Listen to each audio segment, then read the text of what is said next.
Hi, today I'm for the Nokia C32 and I'll show you how to customize AD option on this device. So now we should open first the Muviz Edge application. In AD section, select one from the available themes.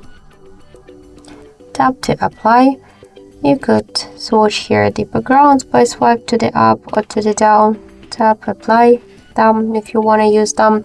We could hide music controls after 10 seconds to don't hide them, to show the notifications, calendar, the date with the help of the switchers, to show battery status always while charging, never.